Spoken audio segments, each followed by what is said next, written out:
So we're at the point where I'm frying the chili rellenos, and as I was saying earlier, when you're ready to beat the egg whites, everything else has got to be in order. So I got the oil heating up to 350.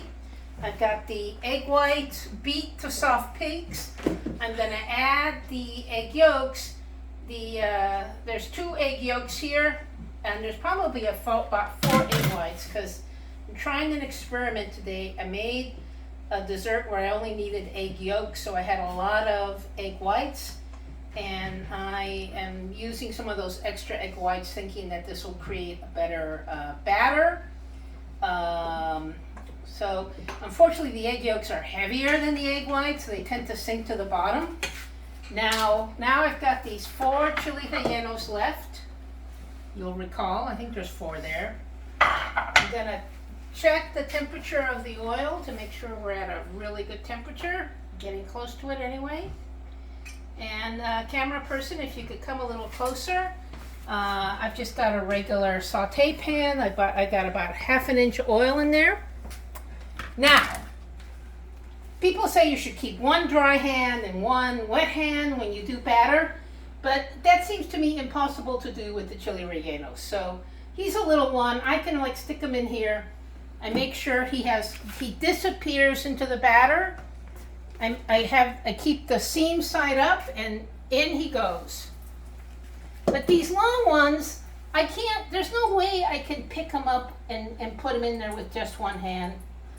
And remember how I told you earlier that these hatch chilies fall apart more easily than the poblanos, and you really have to use 2 hands. So again, I'm totally covering it with the batter, and in it goes. And I think I can put all the last 4 in there. Here's another like super long hatch chili. Lots of batter. I'm working quickly because I don't want to lose the volume I have with this great egg batter. And now the last one, almost completely falling apart. But if the oil, they're falling apart, but if the oil is hot enough and you get enough batter on them, nobody will ever know. This will gonna be like our little secret. So here we go, in she goes. So if you'll get a close-up of this, I've got them nestled in here. They only need 2 to 3 minutes per side. Really, all you're doing is melting the cheese and getting the batter nice and brown and crispy. That's what you really want. I'm gonna let them sit here for a couple of minutes. I'm gonna wash my hands, because I told you that everything about this is very messy. It's very annoying how messy it is. No, I can't use that guy anymore. So what I want to do is put some of that oil on top. Of course, this is a slotted spoon, so I'm like totally inept, but that's all right. I can tell these guys are joining, but we're going to separate them. So that's it. When I'm ready to turn them, you'll see that I need to use, at least I need to use 2 implements to turn them. I like using a fish spatula. It's this guy right here, because it's nice and flexible, it's easy to work with. And then I'll use probably this spoon here to kind of leverage. So I'm gonna make sure they're separate. The oil's a little dirty because I had done the previous 3 in this oil, but it's okay. Now, if you could flash the camera over here, this is a tomatillo sauce that I made to put on the chili rellenos. It's got some jalapeno pepper in it and a little bit of chicken stock. A lot of restaurants will serve the chili relleno with the red sauce. I prefer the green sauce, so I'm the dictator, so that's what my guests are gonna eat, the green sauce. Hopefully it's not too hot. So there it goes, still bubbling.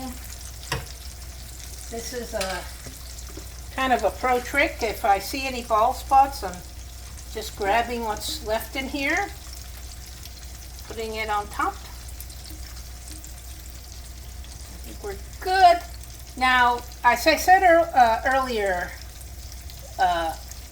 the secret to chili rellenos is you have to, if you have 6 eggs that you're using, you beat 3 egg whites at a time. If you beat all the egg whites from the beginning, by the time you get to these guys, the batter will have lost all its volume and you're not going to get really beautiful chili rellenos. So, we're going to turn them now, or begin to turn them. And I think the one that I put in first was this little guy, so let's see how he does. This is the chili relleno made out of a poblano. He lost some of his batter, but that's okay. And I'm going to turn this guy. And really, I should have just put 3 in here, but I wanted to get it over with, so I don't know. He doesn't feel ready to turn. Let's see here. But you can see how using 2 implements is important. I'm going to switch them out. Get this guy under here. Be a lot easier to turn if I had 1 less chili relleno. And you recall both of these had a lot of structural problems to them, which is probably part of the reason why they don't want to turn, because they're floppy. Let's try and turn this guy this way. Yeah, he's handsome. This sad little guy in the middle I will eat, not to worry. And I will show you the 3 that I made earlier. They're in the, I've got them on a tray and they're just staying warm. The real tragedy of chili rellenos is that they're beautifully puffy and souffled, but you can't make them all simultaneously, and you can keep them warm, but they flatten out. But you know, that's okay. So I'm gonna try again to turn this guy. What a mess. So as I said at the beginning, people say it's easy to make chili rellenos. No. It's not like it's a difficult technique, but it's messy and there's a lot of steps. And, but you know what? It's really worth it. So thank you, Miss Camera Person, very much.